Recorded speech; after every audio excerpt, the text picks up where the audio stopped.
నేను రేవంత్ రెడ్డి గారిని డిమాండ్ చేస్తూ ఉన్నా. మీరు ఇవాళ ఢిల్లీకి పోతూ ఉన్నారు, మళ్ళొకసారి హాఫ్ సెంచరీ దాటినట్టుంది, 51సారి కావచ్చు ఇది. మరి ముఖ్యమంత్రి గారికి కంగ్రాచులేషన్స్ కూడా చెప్పాలి. గిన్నిస్ రికార్డు వాళ్ళు వెతుకుతున్నారట రేవంత్ రెడ్డి గారు ఎక్కడ ఉన్నారని. ఢిల్లీకి పోయి వచ్చే ముఖ్యమంత్రులలో గిన్నిస్ రికార్డు కూడా వారికే వచ్చేటట్టుగా నాకు కనిపిస్తూ ఉన్నది. మరి మీ గిన్నిస్ రికార్డు వచ్చినందుకు సంతోషం, కానీ మా బీసీ బిడ్డల బిల్లును మాత్రం మీరు ఢిల్లీకి పోతూ ఉన్నారు, ఖచ్చితంగా తీసుకొని రావాలని చెప్పి మేము డిమాండ్ చేస్తూ ఉన్నాం.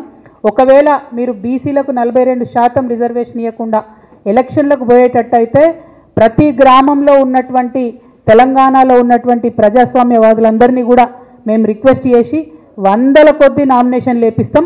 ఎలక్షన్ కమిషన్కు ఎన్నికల ప్రక్రియను మేము అడ్డు తగిలే విధంగా 100ల కొద్దీ నామినేషన్లు ప్రతి వార్డులో ప్రతి పంచాయతీలో కూడా వేపిస్తామని ఈ సందర్భంగా నేను తెలియజేస్తూ ఉన్నాను.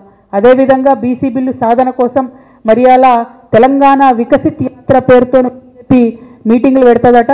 ఏం వికసిత్ యాత్రనో ఎందుకోసమో నాకు అర్థమైతలేదు. మరి తెలంగాణ సమాజంలో సగం ఉన్నటువంటి బీసీల బిల్లుకు మద్దతు ఇవ్వకుండా మీరు ఎన్ని యాత్రలు పెట్టినా కూడా ప్రజలు మిమ్మల్ని నమ్మరు.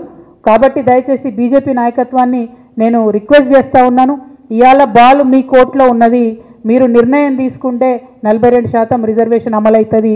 ఒకవేళ ఇప్పుడు రిక్వెస్ట్ చేస్తున్నాం, కానీ ఆ రిక్వెస్ట్లు మీరు వినకపోతే 17వ తారీఖు జూలై 17వ తారీఖు మాత్రం తెలంగాణ మొత్తం కూడా రైల్వే నెట్వర్క్ స్తంభించే విధంగా రైల్ రోకో చేస్తాం.